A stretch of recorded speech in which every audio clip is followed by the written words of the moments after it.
জয়চন্ডী পাহাড় railway station Adra ডিভিশনে দাদা অ্যাসিস্ট্যান্ট স্টেশন মাস্টার সেই স্টেশনের, এবং আরেকজন সহকারী স্টেশন মাস্টার ছিলেন সরকারবাবু, পাশে লাগোয়া কোয়ার্টার।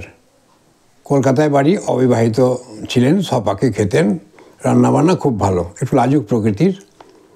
তো তিনি রান্না করে প্রতিদিনই কিছু না কিছু স্পেশাল কোনো জিনিস বাটিতে করে নিয়ে আসতেন, আর বাইরে থেকে ডাকতেন নু নু।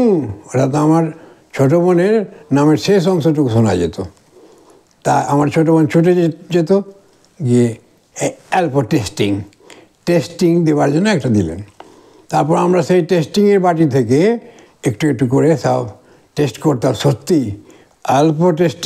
অল্প টেস্টিংটা আমাদের মনের মতো না হলেও খুব সুস্বাদুই ছিল।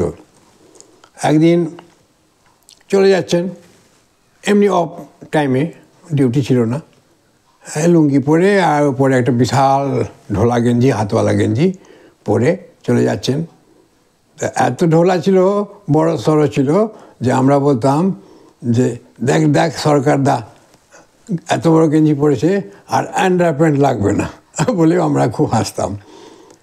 একদিন বিখ্যাত সুরকার, সঙ্গীতকার, গায়ক, শিল্পী জটিলেশ্বর মুখোপাধ্যায়, তার বন্ধু, এলেন বেড়াতে।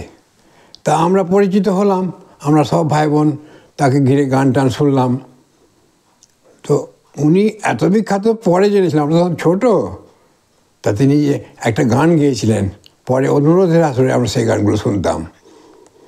বধুয়া আমার চোখে জল এনেছে হায় বিনা কারণে।